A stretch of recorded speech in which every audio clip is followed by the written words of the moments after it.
अस्सलाम वालेकुम जी, कैसे आप सब खरीद से। मैं हूं मुनीर अहमद सिरात रियल एस्टेट एंड बिल्डर के प्लेटफॉर्म से। प्रॉपर्टी बेसिकली एक सेगमेंट है, एक प्रॉपर फील्ड है जिसको ज़ाहिरी बात है आप डिफरेंट एंगल से देखते हैं। हर बंदा अपनी नज़र से देख रहा होता है। कुछ इसको अपनी ज़रूरियात ज़िंदगी के तौर पे इस्तेमाल कर रहा होता है और कुछ इसको अपनी आप कह सकते हैं कि बिज़नेस के तौर पे इस्तेमाल कर रहा होता है। कुछ बेसिक चीज़ें जो आपके नॉलेज में होना ज़रूरी है, मतलब कोई भी प्रॉपर्टी परचेज़ करते हुए कौन कौन सी बातें ऐसी जिनको आप अपने ख्याल में रखें या जिनको अपने जहन में रखें जो आपके लिए फ़ायदेमंद हो सकती हैं और आपको नुकसान से बचा सकती हैं। क्योंकि जब आप कोई भी काम करते हैं, आप उसके ऊपर प्रॉपर वर्कआउट किए बिना जब काम करते हैं तब आपको नुकसान होता है। लेकिन प्रॉपर्टी एक ऐसा बिज़नेस है, अगर आप उसको प्रॉपर तरीके से एक वेल प्लान्ड और ऑर्गेनाइज तरीके से सरंजाम देते हैं तो वो आपके लिए फ़ायदेमंद साबित होता है और आप अपनी इन्वेस्टमेंट को वहाँ पे लगाते हैं जहाँ पे आपके लिए फ़ायदा होता है। तो आज की जो हमारी वीडियो का टॉपिक है वो ये है कि प्रॉपर्टी ख़रीदते वक्त हमें किन किन बातों का ख्याल रखना चाहिए। इसमें बहुत सारे लोग जो ऑलरेडी प्रॉपर्टी से लिंक हैं, रिलेट करते हैं, जो प्रॉपर्टी सेल परचेज़ करते रहते हैं, उनके लिए मेरे ख्याल में ये नॉर्मल बातें होंगी। लेकिन वो हजरात जो नए सिरे से प्रॉपर्टी परचेज़ कर रहे हैं, वो स्टूडेंट्स हैं, वो इन्वेस्टर्स हैं, या उनके पास कुछ सेविंग हुई और उससे वो यूटिलाइज़ करना चाह रहे हैं, चाहे वो किसी भी जगह पे दुनिया के किसी भी कोने में प्रॉपर्टी परचेज़ करना चाह रहे हैं, तो वो कुछ बातें जो आप कह सकते हैं कि यूनिवर्सल हैं उनको अपने ज़हन में रखना उनके लिए बहुत ज़्यादा फ़ायदेमंद साबित हो सकता है और उनसे वो बहुत ज़्यादा फ़ायदा उठा सकते हैं। तो आज हम एक प्रॉपर प्रोसेस स्टार्ट करेंगे कि प्लॉट या आप कह सकते हैं घर या अपार्टमेंट परचेज़ करते हुए स्टार्ट कैसे करें और उसको एंड तक कैसे लेके जाएं। सबसे पहले तो बात ये है कि आप जो प्रॉपर्टी परचेज़ करते हैं तो प्रॉपर्टी सबसे पहला कंसर्न आपका ये होना चाहिए कि जो प्रॉपर्टी परचेज़ कर रहे हैं उसके बारे में प्रॉपर इन्फॉर्मेशन आपके पास होना ज़रूरी है। आपको पता होना चाहिए कि आप जो प्रॉपर्टी परचेज़ कर रहे हैं, चाहे वो विला है, अपार्टमेंट है या वो घर है, वो किस सिचुएशन में है। एक होता है ऑन पेपर्स और एक होता है फिज़िकल। अब इसमें दो बहुत अहम चीज़ें हैं। फिज़िकल को हम कहेंगे ऑन ग्राउंड, डेवलप्ड, कंस्ट्रक्टेड या रेडी टू मूव। एक होता है ऑन पेपर। ऑन पेपर से मुराद जस्ट उसकी फ़ाइल होती है, उसको हम जस्ट फाइल कंसीडर करते हैं, वो अभी तक बना हुआ नहीं होता, उसकी कंस्ट्रक्शन नहीं हुई होती, उसकी डेवलपमेंट नहीं हुई होती। तो सबसे पहले हम इसमें जो चीज़ पिक करेंगे वो हम करेंगे नॉन डेवलप्ड या नॉन कंस्ट्रक्टेड प्रॉपर्टी, जिसको हम फाइल कहते हैं। मिसाल के तौर पे आपने एक अपार्टमेंट परचेज़ किया और आपको पता ही नहीं है कि उसकी सिचुएशन क्या है, कब वो डिलीवर होगा, कब वो डेवलप होगा, कब उसकी सिचुएशन इस सूरत हाल में होगी कि हम उसको यूटिलाइज़ कर सकेंगे। अगर हम बनी बनाई प्रॉपर्टी की सबसे पहली बात करें तो हम अपार्टमेंट और घरों की बात करेंगे। अपार्टमेंट और घर जब आप परचेज़ करते हैं, दो तरह के परचेज़र मार्केट में होते हैं। एक होते हैं जो फुल पेमेंट पे परचेज़ करते हैं, उनके लिए तो मसला नहीं, उन्होंने एक रेडी घर देखा, उसकी पेमेंट पे की और उसमें शिफ्ट हो गए। अब दूसरे होते हैं जो इंस्टॉलमेंट्स के ऊपर प्रॉपर्टी परचेज़ करना चाह रहे होते हैं।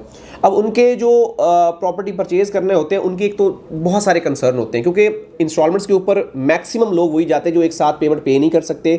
उनके पास अपनी ज़िंदगी की जमा पूंजी होती है और वो उसको बड़ा फूंक के इस्तेमाल करते हैं। अब उनके लिए सवाल बहुत अहम है, बहुत ख़ास है, वो अपने ज़हन में रखें। सबसे पहले जब आप कोई भी प्रॉपर्टी परचेज़ करते हैं, आप सबसे पहले उसको चेक करें कि वो जो बना रहा है वो बिल्डर कैसा है। बिल्डर की वेरिफिकेशन अथेंटिक होना बहुत ज़रूरी है। मिसाल के तौर पे आपने किसी भी ऐसे बिल्डर के साथ एडजस्टमेंट कर ली, आपको बना के दे देगा, लेकिन आपकी एक प्रॉपर्टी को 2 साल की बजाय 4 साल में बना के दे रहा है, आपका पैसा स्टक हो गया, आप उसको यूटिलाइज़ नहीं कर सकेंगे, आपने इंस्टॉलमेंट्स पे कर ली, आपका पैसा वो इस्तेमाल कर रहा है और आप अपना पैसा लगा के फारिग बैठे हैं। एक चीज़। दूसरा, लोकेशन। अब एग्जाम्पल के तौर पे हम इसमें बहरिया की बात नहीं करें, हम ओवरऑल बात करें कि आप प्रॉपर्टी कहीं भी परचेज़ कर रहे हैं तो आपको एक चीज़ अपने ज़हन में ये रखनी ज़रूरी है कि आप जिस बिल्डिंग में, जिस कॉन्ट्रैक्टर के साथ कॉन्ट्रैक्ट कर रहे हैं या चीज़ परचेज़ कर रहे हैं, वो कितना रिलायबल है, उसकी बैकग्राउंड क्या है, उसने कितने प्रोजेक्ट्स बनाए, उसने क्या क्या काम किया है, उसकी पेस क्या है, वो किस तरीके से काम करता है, उसने ऑलरेडी किस तरीके से काम किया है, उसका ऑलरेडी जो काम है उसमें क्या क्वालिटीज़ हैं, क्या डिफेक्ट्स हैं, क्या प्रॉब्लम्स हैं। ये सारी चीज़ें आपके पास होना ज़रूरी है। आप थोड़ी सी प्रैक्टिस करें, उसके ऊपर वर्कआउट करें और जब आपको ये अथेंटिक सूरत हाल मुयस्सर हो जाए, आपको पता चल जाएगा यार बंदा रिलायबल है, ऑलरेडी काम कर रहा है, मार्केट में काम करने वाला एक रिलायबल और नाम वाला बंदा है, तो आप डेफिनेटली उसके साथ परसू करें।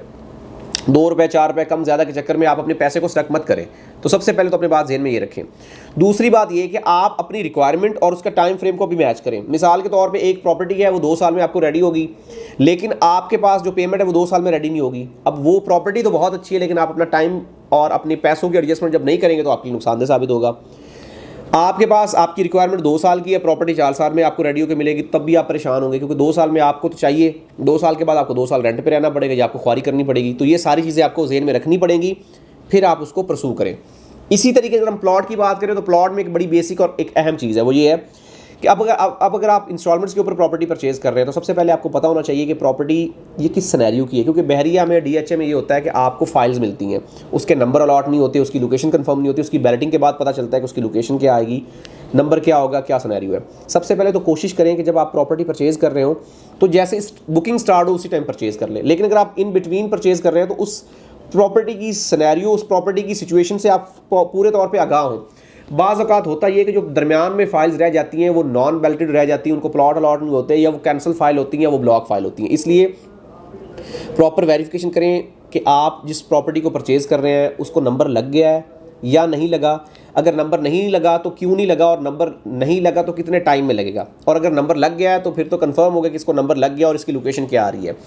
नंबर लगने के बाद अगला प्रोसेस होता है उसको लोकेशन, उसकी मैप के ऊपर देखना कि वो मैप के ऊपर कहाँ पे एग्जिस्ट कर रहा है। मैप के ऊपर एग्जिस्ट यहाँ पे कर रहा है, वहाँ पे कर रहा है, कहाँ पे कर रहा है, ये भी पता होना आपको ज़रूरी है। जब ये सारी चीज़ें कंफर्म हो जाए उसके बाद उसको आगे परसू करें, तो ये सबसे अहम चीज़ है। जब ये चीज़ें आप कंफर्म कर लेंगे उसके बाद डेफिनेटली आपके जो मेजर कंसर्न है वो क्लियर हो जाएंगे। उसके बाद अगली बात, अगर आप कोई प्रॉपर्टी ऐसी परचेज कर रहे हैं जिसकी 50% 70% पेमेंट जा चुकी है, तो आप सबसे पहले चेक करें कि उसकी करंट सिचुएशन क्या है। अपार्टमेंट है, घर है या प्लॉट है, उसकी डेवलपमेंट कंस्ट्रक्शन किस हद तक हो चुकी है। मिसाल के तौर पर आपने 70% पेमेंट पे कर दिया लेकिन अभी तक वो बना ही नहीं है, तो फिर नुकसान हुआ ना आपका। आपने ये देखना है कि जो पेमेंट आप कर रहे हैं उसके मुताबिक उसका काम हो चुका है या नहीं हो चुका, और अगर हो चुका है तो किस हद तक हो चुका है, और अगर नहीं हुआ तो कितने टाइम में आपको लगता है कि ये वाला चीज़ें हो जाएंगी। ये तो नहीं कि काम उसका रुका हुआ है, काम हो नहीं रहा और आपको लग रहा है उसकी पेस कम है और आप मजीद लटक जाएं। अगर आप जल्दी में लेने के लिए ख्वाब गए और आपने पेमेंट भी कर दी लेकिन आपको उस तरह से मिल नहीं रहा, तो आपके लिए वो नुकसानदेह है।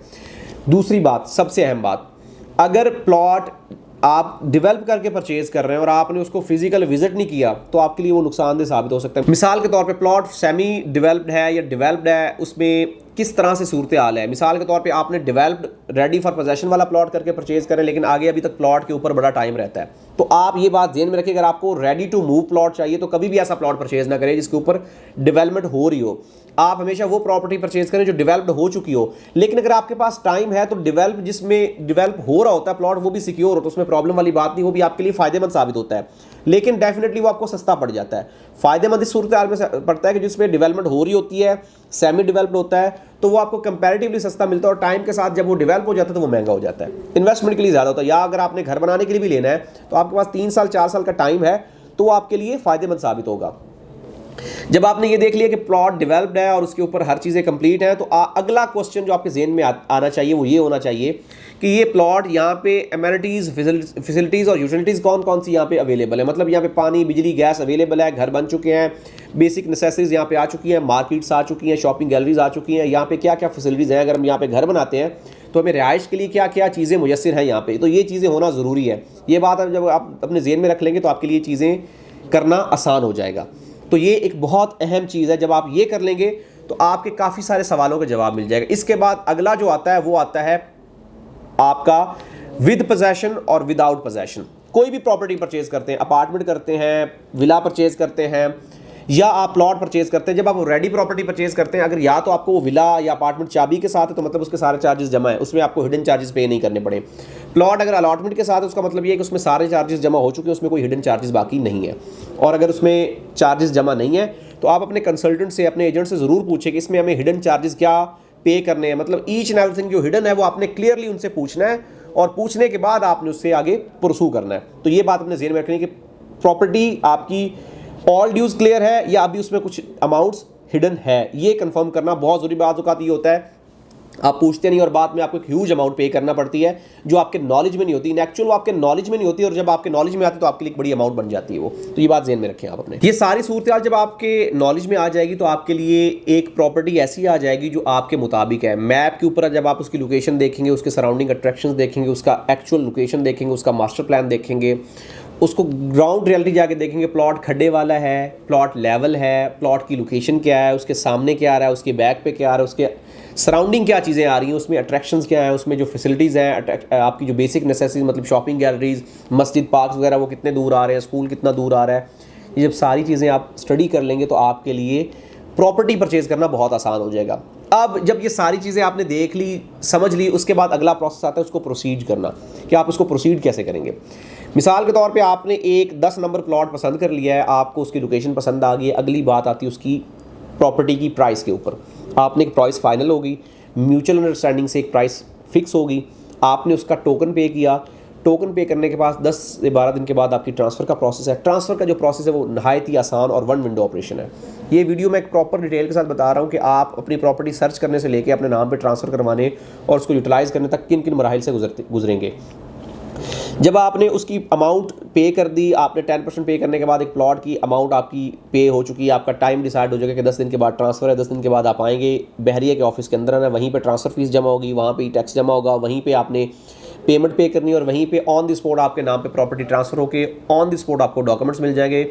जिस काउंटर पे आपके नाम पे ट्रांसफ़र होगा उसी काउंटर से आपको डॉक्यूमेंट्स मिल जाएंगे, वही डॉक्यूमेंट्स आप लेके जाएंगे और 20 दिन के बाद आपको उसकी ओरिजिनल फाइल मिल जाएगी। ओरिजिनल फाइल मिलने के बाद अगर प्रॉपर्टी आपकी रेडी है, आपको 10 दिन के बाद उसका अलॉटमेंट मिल जाएगा। अलॉटमेंट के बाद आप उसको उसके ऊपर कंस्ट्रक्शन कर सकते हैं। मतलब ये आपका एक बिल्कुल स्मूथ और बिल्कुल नीट एंड क्लीन प्रोसेस है। मतलब ये वाला प्रोसेस आपने इस तरीके से प्रोसीड करना है। ये एक तरीका था बेसिकली, इसके थ्रू आप अपने एक ट्रांसफ़र के प्रोसेस से लेके आप अपनी एंड तक प्रॉपर्टी को कैसे प्रोसीड कर रहे हैं और इसमें आप किस किस तरीके से किस किस स्टेज से होते हुए आप गुजर रहे हैं। बाकी अगर आपके ज़हन में कोई कंसर्न आ रहा है, आप चाहते हैं कि इससे रिलेटेड आपको कोई भी क्वेश्चन हो, कोई भी आप चीज़ डिस्कस करना चाह रहे हो, तो हमारे दिए गए नंबर पर ज़रूर रब्ता करें।